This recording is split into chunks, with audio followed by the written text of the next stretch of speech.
안녕하세요, 여러분. 네, 반갑습니다. 3월 7일 월요일 아침 출발 당신의 기상 전략 진행을 맡게 된 주식 맛집의 정진 전문가입니다. 네, 우선 저는 팍스경제TV에서 주식과 국내 선물, 그다음에 해외 선물 위주로 방송을 진행하고 있고요. 일단 오늘 월요일 오전 방송을 제가 진행하게 되었습니다. 여러분들도 이러한 방송 보시면서 저와 함께 성공 투자하고 싶으신 분은 같이 참여하시는 방법이 있습니다. 하단에 QR코드 보이실 겁니다. 그 QR코드에 스마트폰 앱을 갖다 대시고요. 카메라 앱을 갖다 대시면 자동적으로 링크가 뜨게 되어 있거든요. 그 링크를 통해서 타고 입장하시면 제 장중에 실시간으로 다양한 증권 정보와 그다음에 정보 공유, 시황 설명, 종목 분석 등 이슈 포인트에 대해서 다양한 자료와 정보를 제공해드리고 있습니다. 그리고 오늘 금일 하나 이상의 상승할 종목 스팟으로 매매 전략을 제시해드리고 있으니까요. 이 기회 놓치지 마시고 방송하시는 동안에 지금 바로 참여해 보시길 바라겠습니다. 자, 오늘 지난 금요일 날 미국 시장 보시면요, 원전 공격에 의해서 굉장히 좀 하락세를 보였습니다. 미국 2월달 비농업 고용 지표가 경제 발표가 나왔었는데 아무래도 비농업 고용, 즉 경제는 순항을 하고 있는 상황입니다. 실업률 자체가 코로나 이전 수준으로 좀 복귀가 되었고요. 그 다음에 농업을 제외한 모든 서비스업이나 다른 기타 모든 고용 시장이 전반적으로 성장세를 나타내고 있는 상황입니다. 그렇기 때문에 경제는 좀 긍정적으로 바라볼 수 있는데, 하지만 러시아 리스크가 계속적으로 지금 한 2주 가까이 발목을 잡고 있죠. 그래서 러시아가 주요 모든 원유든 천연가스든 그다음에 대부분 주요 생산국이기 때문에 아무래도 알루미늄 가격이나 그다음에 비료 가격이나 여러 가지의 기타 원자재 가격들에 대한 상승에 대한 우려가 있습니다. 그러한 상승이 되면 전반적으로 물가가 상승할 수밖에 없고요. 그러한 상승, 물가 상승에 따라서 당연히 소비자의 혹은 기업들의 혹은 중앙은행에서 그러한 정책을 펼 때 자꾸 물가가 상승하면 굉장히 중앙은행에서는 부담을 가질 수밖에 없기 때문에 금리 인상이 될 수밖에 없고, 그런 금리 인상들이 아무래도 경제에는 약간 저성장에 대한 우려가 지속될 수밖에 없다라고 좀 보여지고 전망이 되고 있는 상황이거든요. 그렇기 때문에 원래 작년만 하더라도 원래 올해부터 양적 긴축을 하면서 투자한 자금을 회수하고 그다음에 금리를 인상하면서 지금 물가의 안정세를 좀 맞추겠다라고 좀 정책을 발표했었는데, 오히려 지금 러시아가 전쟁이 일으키면서 원자재 물가가 지금 굉장하게 크게 급등하고 나타나고 있습니다. 그래서 이러한 원자재 가격 상승이 아무래도 각 나라의 혹은 유럽이면 유럽 중앙은행, 그다음 미국이면 미국 중앙은행, 우리나라는 우리나라 한국은행 등 각 나라의 중앙은행들이 아무래도 통화 정책이나 이러한 금리 정책을 반영하는 데 있어서 굉장히 혼란스러울 겁니다. 그렇다고 해서 이 물가가 가파르게 상승하는 것을 지켜만 보고 있을 수는 없기 때문에 아무래도 투자 자산, 공격적인 위험 자산, 이러한 자산들에 대해서는 자금이 좀 많이 이탈할 것이고, 그 다음에 좀 안전자산, 채권이나 이러한 달러나 이러한 안전자산 쪽에서는 아무래도 자금이 유입되는 이러한 올해에 자금의 이동이 좀 예상이 되고 있긴 하는데요. 그러면서 올해 1월 달부터 굉장히 좀 시장이 크게 불안정한 모습을 보이면서 하락세가 좀 많이 나타났습니다. 짙게 나타났습니다. 예. 그리고 또 이 푸틴의 지금 제가 말씀드린 게 이 내용이죠. 예. 물가 10년 만에 4% 간다라고 전반적으로 좀 나타내고 있는데요. 아무래도 또 우크라이나는 유럽에서 세계 3대 곡창지대라고 할 수 있는 굉장히 다양한 곡물들을 지금 유럽에 공급하고 있는데, 이 우크라이나도 말 그대로 지금 전쟁이 나면서 전반적으로 곡물에 대한 가격도 가파른 상승, 즉 우리가 먹고 살 수 있는 이러한 식재료, 식음료에도 지금 물가가 상승한다는 이러한 전망이 좀 드러지고 있습니다. 그렇기 때문에 아무래도 전반적으로 물가는 오를 수밖에 없다. 그래서 10년 만에 거의 4%대까지 치솟을 수도 있다라고 좀 전망이 나오고 있는데요. 아무래도 지금 뭐 원화 약세 계속적으로 좀 나타날 수밖에 없죠. 지금 달러 강세가 지금 계속적으로 이어질 수밖에 없는 상황입니다. 그렇기 때문에 뭐 국내 주류 가격 등도 많이 올랐죠. 이번에 소주 가격이나 맥주 가격도 지금 오르고 있고 주전 가격도 올랐고 그렇기 때문에 기타 외식 물가도 점점 오르고 있는 상황이다라고 볼 수가 있습니다. 네. 이러한 물가 상승이 아무래도 경제에 영향을 미치는 부분이 크기 때문에 각 기업들에게도 크게 당연히 미칠 수밖에 없는데요.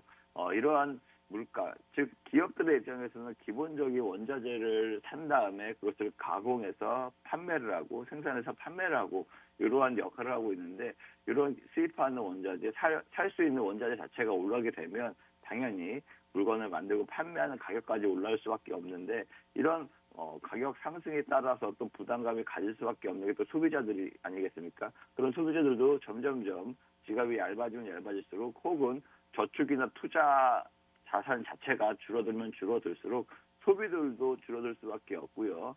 그렇게 되면 전반적으로 경제가 좀 악순환, 뭐 스태그플레이션이라고 하는데 이러한 상황도 이어질 수 있다라고 좀 보시면 됩니다. 예, 오늘 좀 월요일 아침이니까 전반적으로 경제 뉴스, 그 다음에 현재 이번 주의 시장 동향 이런 것들을 좀 파악을 하면서 진행을 해보도록 하겠습니다. 네, CNBC 같은 경우에는 미국의 대표적인 언론사죠. 러시아 우크라이나 전쟁에서 CPI 즉 소비자 물가지수 전망치를 상향 조정했습니다. 계속적으로 지금 언론에서도 미국 언론 특히 경제에 관련된 언론들도 전반적으로 물가에 대해서 많이들 언급을 하고 있습니다. 이만큼 물가가 높아지는 거에 대한 부담감이 다 경제에 반영되고 있다라고 좀 보시면 되는데요.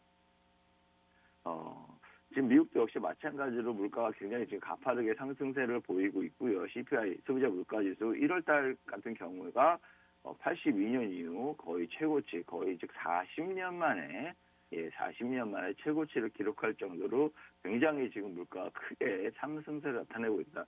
우리나라도 역시 마찬가지죠. 지금 각가지 모든 물가가 지금 많이 오르고 있는 상황이다라고 좀 보시면 되는데요.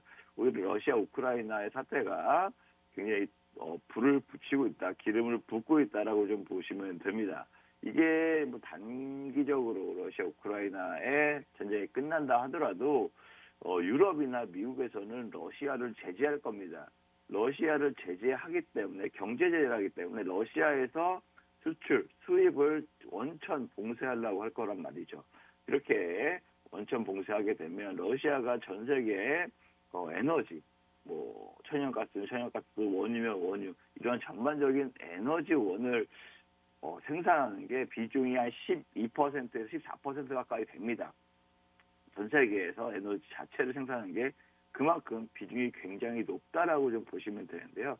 그렇게 러시아를 경제 제재하면 당연히 전 세계의 물가가 오를 수밖에 없는 상황이다라고 보시면 되는데 그렇기 때문에 지금 뭐 2011년 파리 기후 협약 이후에 유럽을 필두로 해서 미국도 그렇고요, 중국도 그렇고요, 2050년까지 탄소 배출 제로 나가겠다라고 밝혔잖아요. 근데 올해부터는 약간 다시금 그러한 스탠스가 조금 바뀌고 있는 상황입니다. 왜냐하면 아무래도 지금 이렇게 원유 가격이 치솟고 있기도 하고요. 지금 그렇기 때문에 거기에 따라서 굉장히 부담감을 가질 수밖에 없는 게 사실인데요. 아무래도 이러한 물가 상승에 따라서 혹은 러시아 규제, 제재에 따라서 그 수요를, 그러니까 그 생산을 맞출 수 있는 대안책이 지금 아직은 뚜렷하게 나타나고 있지 않은 상황입니다. 가장 그나마 크게 볼 수 있는 게 아무래도 미국에서 셰일 오일 생산을 더 증가시키는 거죠.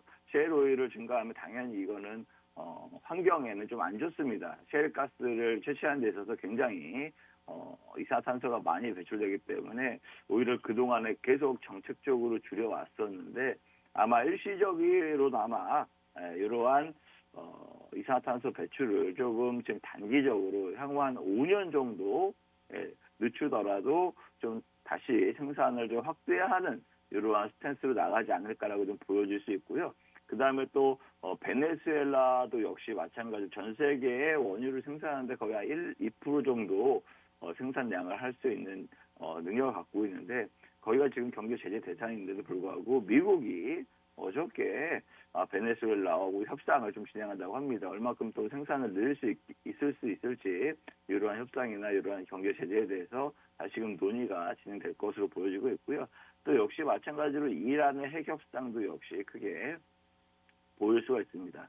빨리 이란의 핵 협상을 경제 제재를 조금 앞당겨서라도 서두르서라도 협의를 이루고 나서 이런 원유에 대해서 오일에 대해서 지금 수급에 대한 것을 공급망을 좀 해결하려고 할 겁니다. 근데 이란도 전 세계 생산량의 뭐 4% 가까이 비중을 차지하고 있기 때문에 아무래도 러시아가 워낙 크게 전 세계 12% 넘게 비중을 차지하다 보니까 거기에 맞는 생산 수요를 맞출 수는 없겠지만 그게 아무래도 그나마 맞출 수 있는 게 미국의 셰일 가스밖에 없다라고 셰일 오일밖에 없다라고 좀 볼 수가 있습니다. 예, 미국도 그렇고요. 중국도 지금 양해가 펼쳐지고 있는데요. 중국도 역시 마찬가지로 2050년까지 탄소 배출 제로 한다고 내비쳤었는데 작년까지만 하더라도 그렇게 좀 강력하게 정책을 펼쳐왔었는데요. 아무래도 이번 양해를 보시더라도 약간 5년 정도 늦추는 이렇게 좀 스탠스가 점점점 바뀌고 있습니다. 중국도 역시 마찬가지로 총 전반 에너지 소비에 대해서 총량이나 혹은 이러한 거에 대해서 스탠스를 좀 많이 정책들을 펼치고 있고 민감하게 좀 반응을 하고 있고 거기에 따라서 생산이나 수요를 좀 맞춰가면서 이렇게 소비를 할 수 있게끔 이렇게 좀 정책을 피우고 있는데 아무래도 이렇기 때문에 이산화탄소 자체 배출이 많은 뭐 석유 생산이나 석탄 생산이나 화력 발전이나 이런 것들을 당장은 지금 쓸 수밖에 없는 상황이 될 수 있다라고 보고 있는 겁니다. 그래서 5년 정도 늦게 이산화탄소 제로, 탈탄소, 이산화탄소 제로 이것을 2050년까지 목표로 했지만 2055년까지 좀 5년 정도 연장하는 이러한 스탠스를 보이고 있기 때문에 중국, 미국뿐만 아니라 유럽 등 전 세계적으로 아무래도 이렇게 지금 단기적으로 원유 가격 상승으로 인해서 이산화탄소 배출이나 생산 자체를 조금 더 확대하면서 이산화탄소 제로를 좀 늦출 수 있는 이러한 정책이 다시금 펼쳐지지 않을까 이렇게 보고 있습니다. 그렇기 때문에 전반적으로 전 세계적으로 굉장히 크게 지금 좀 바뀌게 있다라고 보시면 되고요. 미국의 또 제재 경제 압박 자체를 보시면 지금 정부뿐만 아니라 민간 기업들도 전부 다 러시아의 제재에 가담을 하고 있는 상황입니다.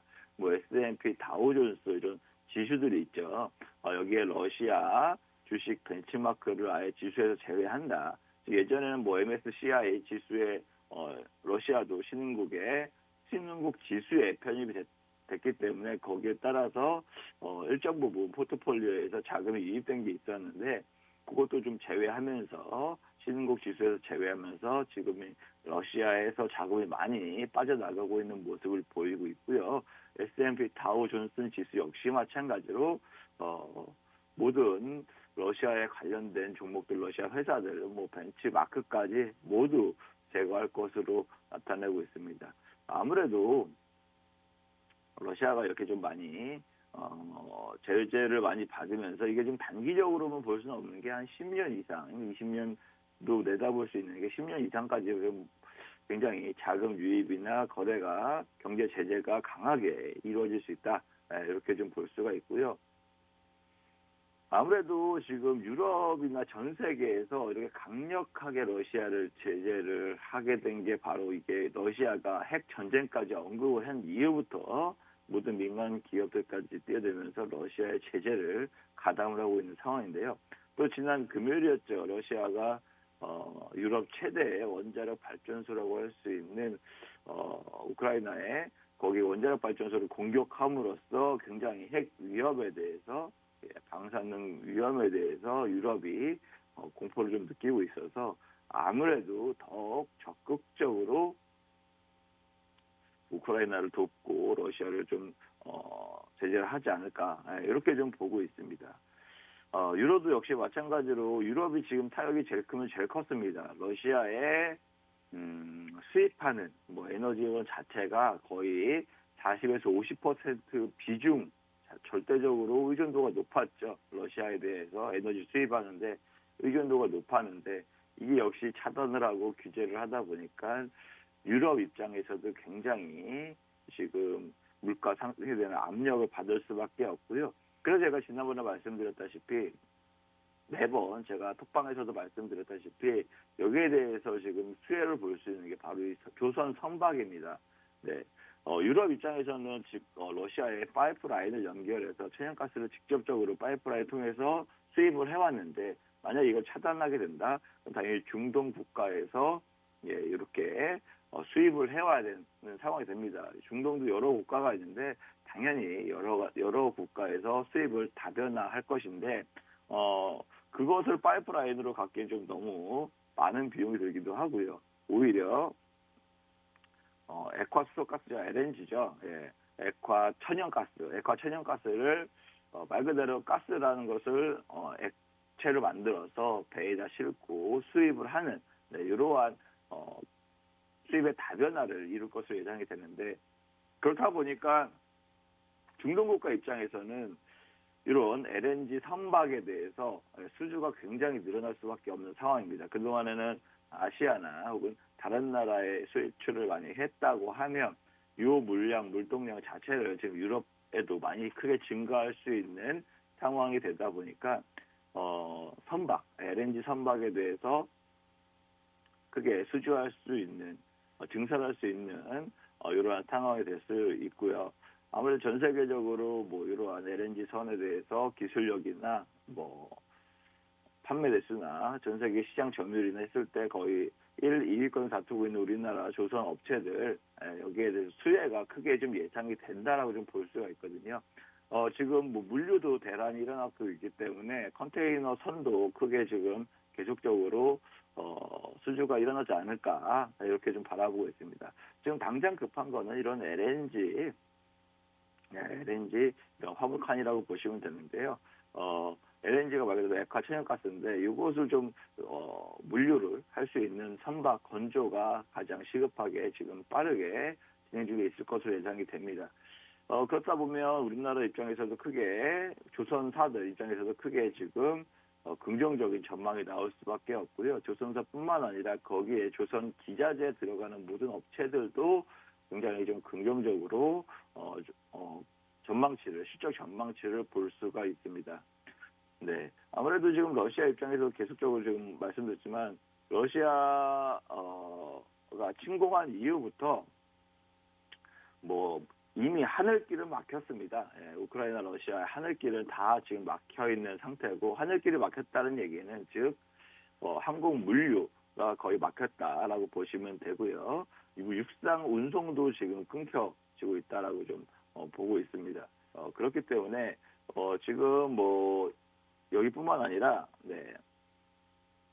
지금 뭐 전 세계적으로 봤을 때 미국, 유럽뿐만 아니라 혹시 뭐 MSC랑 전 세계 머스크 해상 물류죠. 해상 물류 전 세계 1위, 2위 하는 업체들도 역시 러시아 침공 이후에 물류를 직접적으로 이제 배를 거기에 입항하지 않겠다라고 좀 밝히면서 러시아와 차단을 선언했고요. H&M 역시 마찬가지로 세계 다섯 손가락 안에 드는 대형 물류 업체이긴 한데, 여기서도 역시 마찬가지로 일시 중지한다라고 좀 방안을 검토하고 있다라고 좀 밝혔습니다. 그렇기 때문에 대한항공도 뭐 러시아행 화물기를 운영하지 않고 육로도 원하지 않다라고 좀 밝히면서, 지금 러시아에 대한 모든 전 세계적으로 수입 자체가 백길, 그다음에 항공길이 다 지금 끊기는 상황이다라고 보시면 됩니다. 그러다 보니까 러시아 입장에서도 경제 제재가 바로바로 즉각적으로 좀 나타날 수밖에 없는 것이고 러시아 지수도 크게 하락할 수밖에 없습니다. 좀 근데 안타까운 소식은 삼성전자, LG전자가 거의 러시아의 가전제품 시장에서 1위, 2위 하는 업체가 됐거든요. 예, 러시아 내수 시장을, 가전제품 시장을 1위, 2위로 거의 점유율을 높였는데 아무래도 타격을 받을 수밖에 없겠죠. 러시아 인구가 1억 5천만 명이 된다고 하니까 여기에 대한 시장도 아까운 시장인데 뭐 삼성하고 LG 역시 마찬가지로 러시아에 수출하는 거에 막혀서 아무래도 가전제품 시장에도 좀 영향이 있지 않나, 기업에 대해서 실적에 대해서 줄어들 수 있는 영향이 있지 않나라고 좀 볼 수 있고요. 네. 그리고 또 여기 뭐 러시아 경제에 대해서 오늘 그 말씀을 드리고 있는데 러시아 경제로 인해서 그 여파로 인해서 분명히 전 세계적인 물가는 오르고 있고 그다음에 대부분 뭐 원유나 원자재, 곡물이나 이런 원자재, 식자재 관련 가격은 굉장히 상승한다라고 계속 강조드리면서 좀 말씀을 드리고 있는데 이 밖에도 좀 수혜를 볼 수 있는, 피해만 볼 수 있는 게 아니라 수혜를 볼 수 있는 업종도 아까 조선기자재, 조선업 말씀을 드렸고요.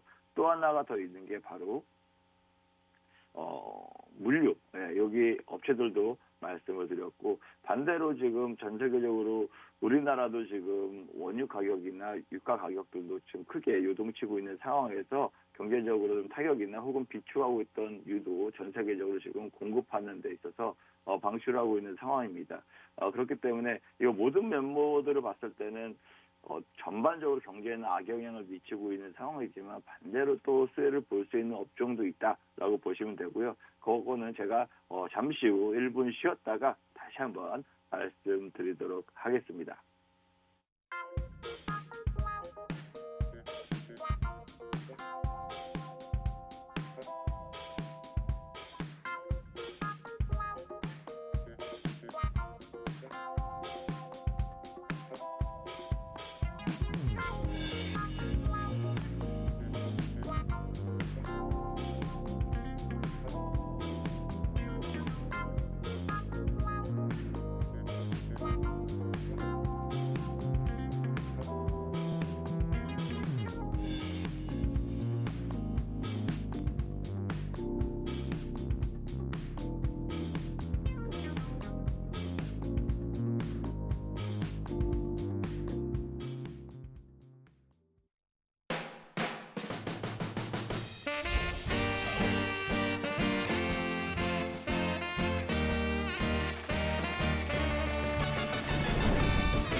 네, 아까 말씀드렸다시피 조선 기자재 말씀을 드렸습니다. 조선 선박을 건조할 때 당연히 가장 많이 필요한 게 철강이겠죠. 호판 가격도 굉장히 좀 가파르게 상승할 수 있는 여력이 있다라고 좀 보시면 되는데요.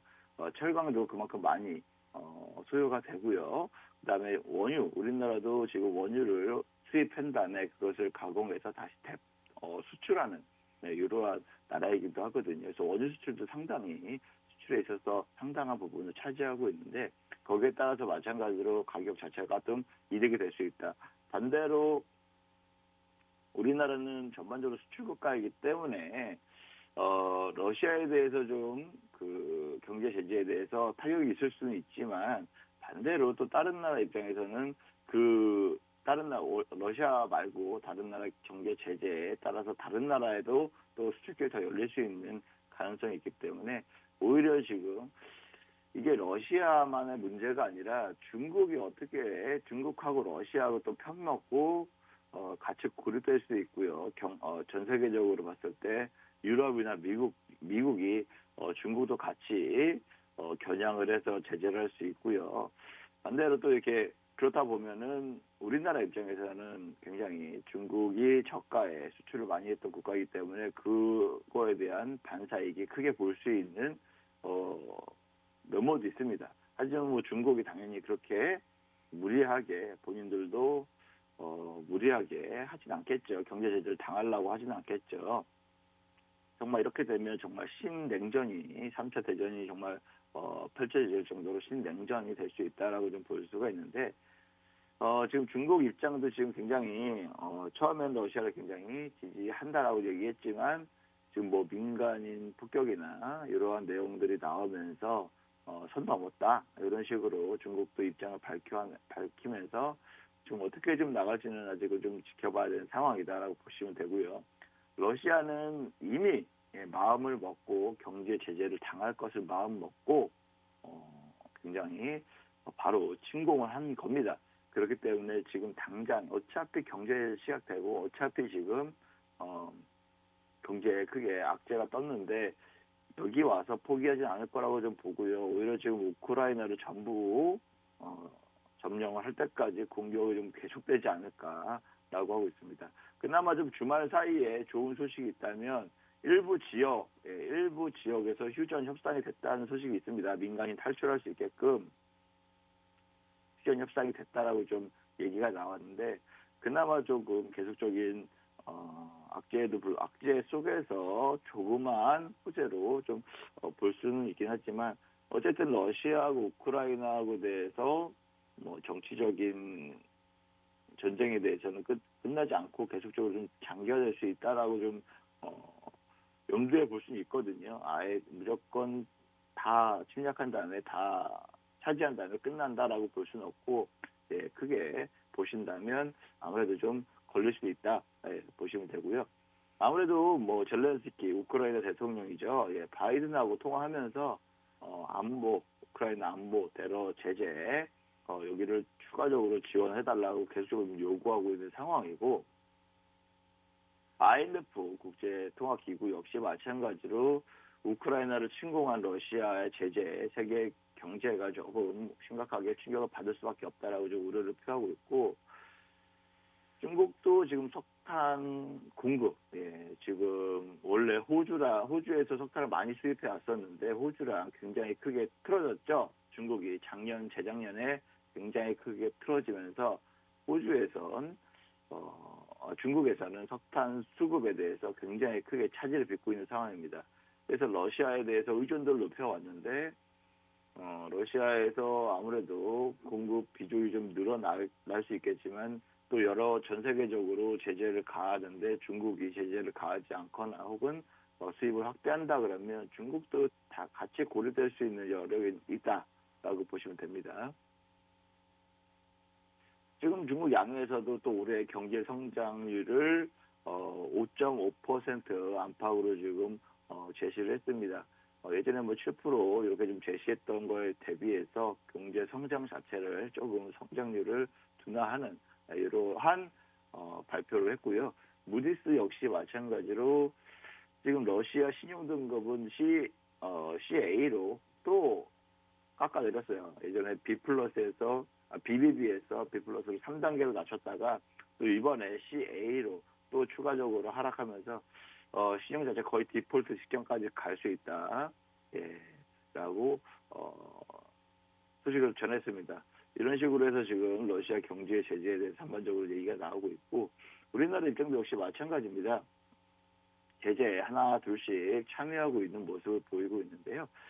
실질적으로 지금 우리나라도 시장이 크게 하락했던 이유가 러시아 전쟁 이후로 크게 좀 하락세를 보였는데 오히려 일부 시간이 지나고 나서 이게 좀 내성화가 생겼는지 사실 미국 시장보다 하락폭이 좀 덜 한 것 같은 모습은 보였습니다.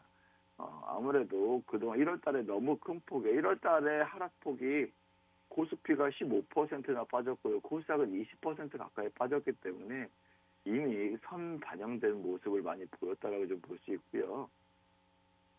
미국 시장의 하락보다는 지금 현재 우리나라의 하락폭이 조금 더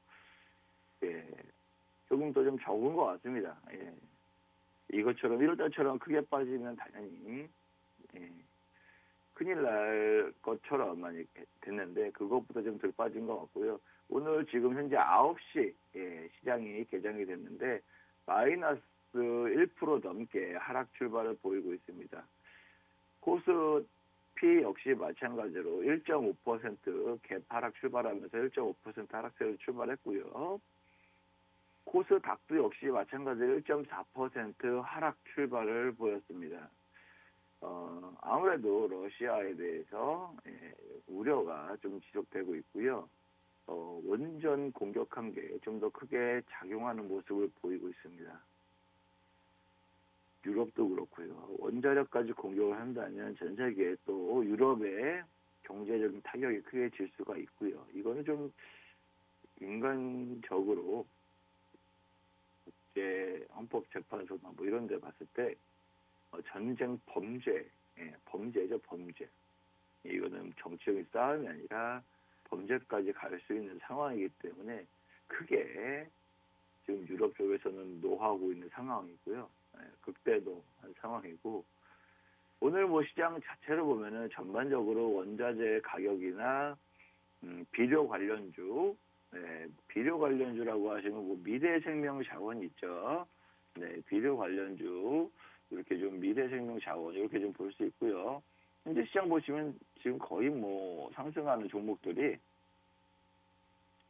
이게 좀 곡물 관련주거든요. 네, 대표적인 곡물 관련주인데 지금 강하게 상승세 나타내고 있고요.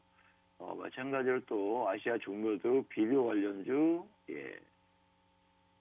비료 관련주이기도 하고요. 이렇게 지금 뭐 시장에서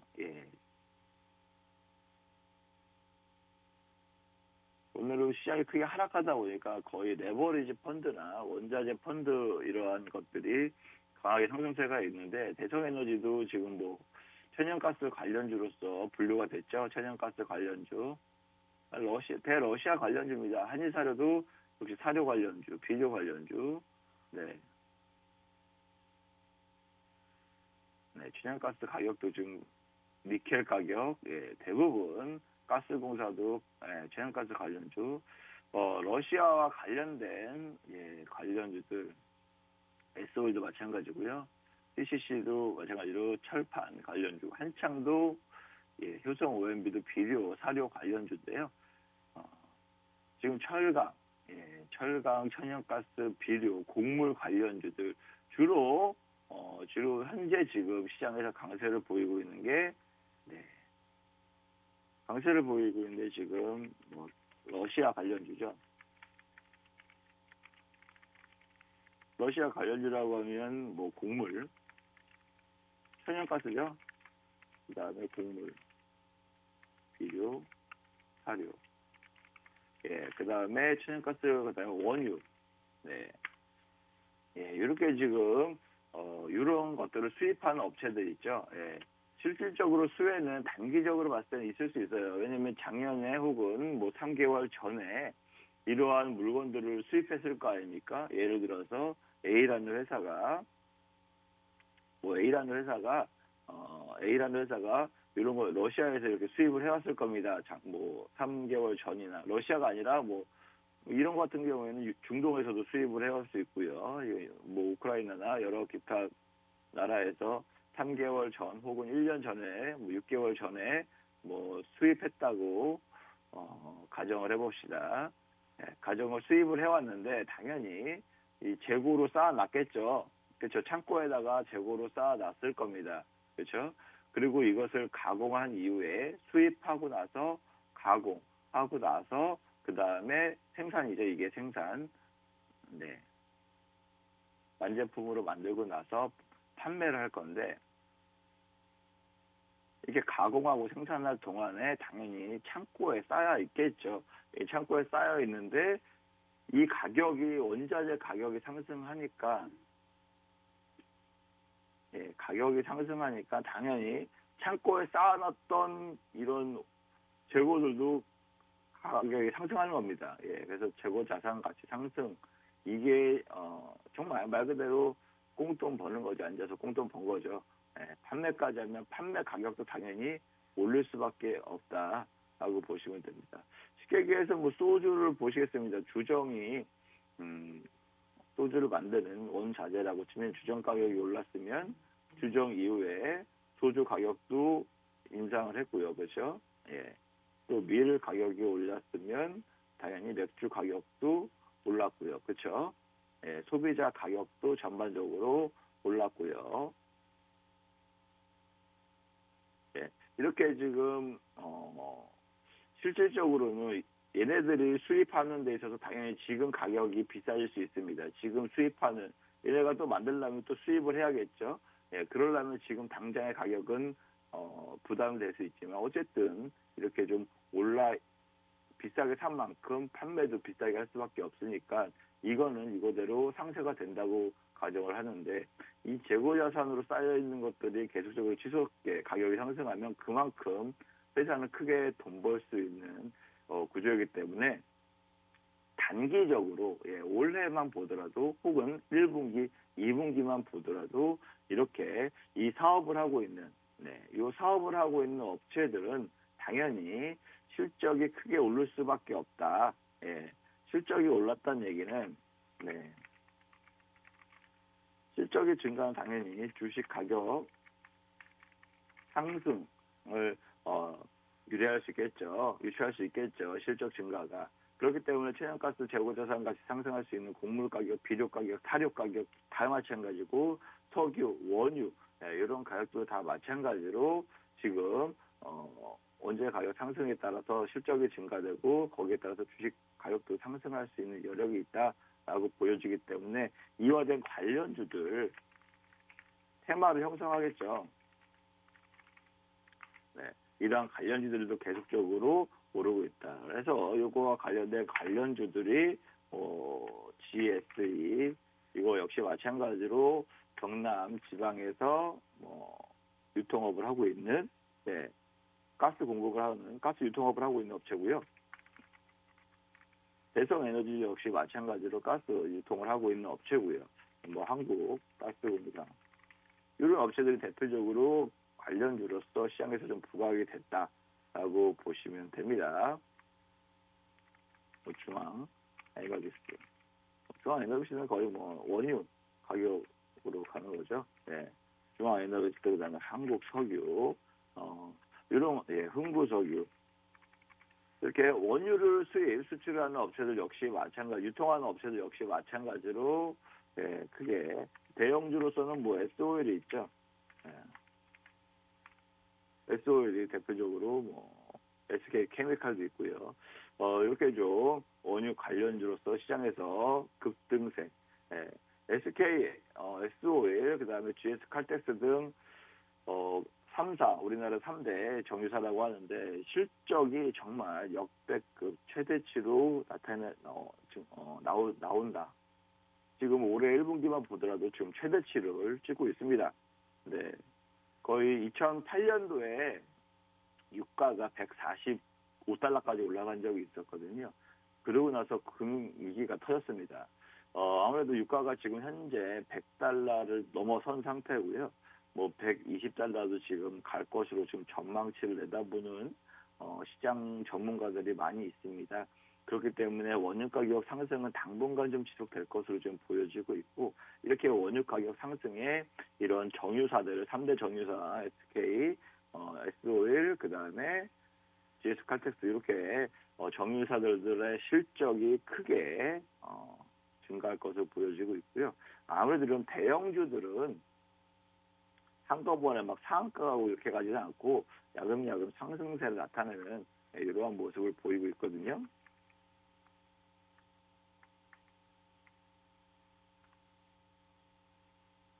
SOL 주가 보시면 지금 SOL 주가 같은 경우에는 좀 긍정적으로 이렇게 주가가 보시면 이렇게 전반적으로 좀 강세로 전환하고 있는 모습입니다. 실적이 크게 증가했다는 소식에 반등세가 좀 이어지고 있고요. 2월, 3월 들어서 반등세가 계속적으로 꾸준하게 좀 이어지고 있는 모습이다라고 보시면 되고요. 오히려 천연가스 굉장히 올랐죠. 2월 달에 러시아가 침공한 이후부터 정말 폭발적으로 증가했습니다. 주가가 거의 러시아 침공 이후부터 주가가 두 배 넘게 폭발적으로 증가를 했었고요. 대성에너지 역시 마찬가지입니다. 이때가 아무래도 러시아가 침공했다라는 소식이 전해진 이후부터 주가가 거의 8,000원, 9,000원이었던 주가가 2만 원이 넘어가면서 거의 2.5배 가까이 상승을 했고요. 반대로 또 이 원유 관련주죠. 한국석유 역시 마찬가지로 러시아 침공 이후에 이때 침공했거든요. 침공 이후에 주가 역시 마찬가지로 15,000원이었던 게 지금 25,000원까지 올라간 상태고요. 네. 이렇게 좀 시총이 작은 종목들 같은 경우에는요, 주가가 이게 상한가도 가고 그 이상 급등하면서 이런 테마를 크게 형성을 하면서 굉장히 강한 상승세를 나타내고 있고요. 오히려 이렇게 정유사, 에솔처럼 대형주 같은 경우는 차근차근 야금야금 이렇게 올라가는 경향이 있습니다.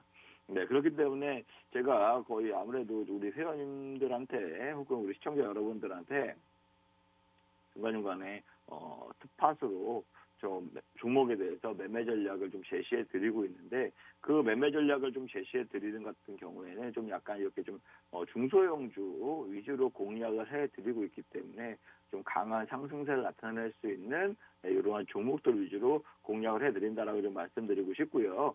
장중에 노란 톡방이죠. 여러분 하단에 보시면, 지금 화면 하단에 보시면 QR 코드가 있으실 텐데, 그 QR 코드에 카메라 앱, 스마트폰 카메라 앱을 갖다만 대시면 링크가 자동적으로 뜨게 되어 있습니다. 그 링크를 타고 들어오실 수가 있는데, 제가 아까도 말씀드렸다시피 장중에 시황 정보 혹은 주식에 대해서 기초적인 교육 등 다양하게 좀 진행이 되고 있고요.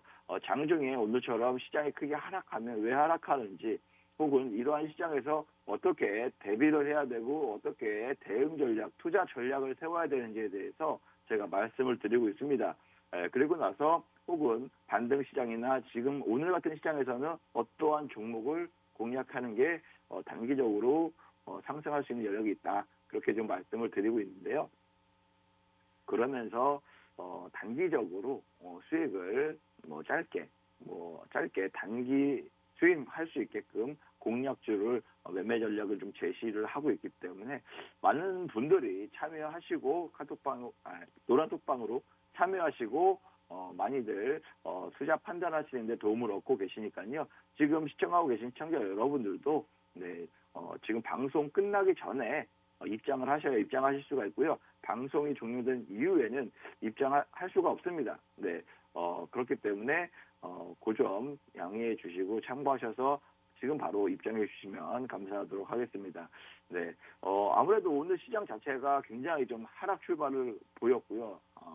굉장히 좀 시장이 크게 위축이 되는 모습을 보이고 있습니다. 러시아에 대해서 강력하게 경제 제재가 진행이 되고 있고, 유럽이나 미국도 한 발 물러서지 않는 이러한 상황을 보여주다 보니까 지금 당장 국내 증시 및 안 좋게 시작이 되고 있는데요.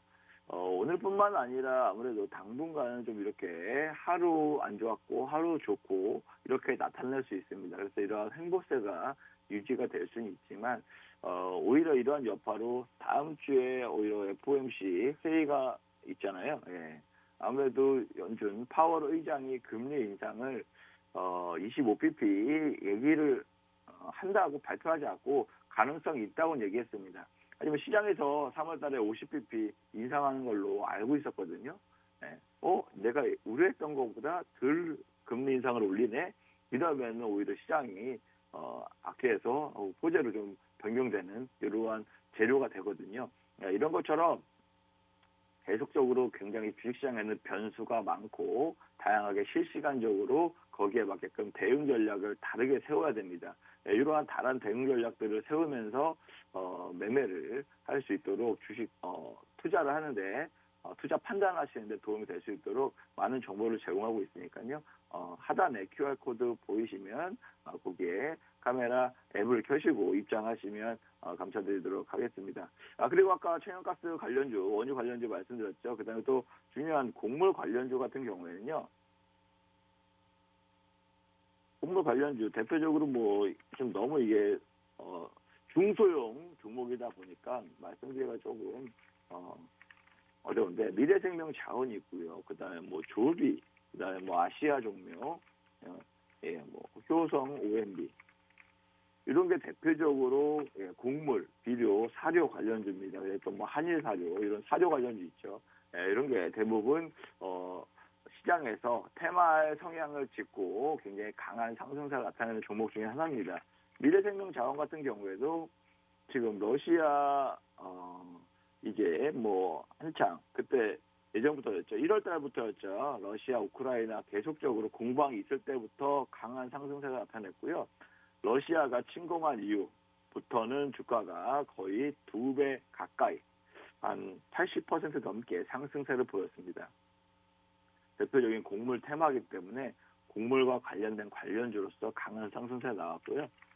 또 사료의 대표적인 업체죠. 사료 관련주들도 지금 침략 이후에 거의 상한가 이상 올라가면서 굉장히 큰 가파른 상승세 나타냈습니다.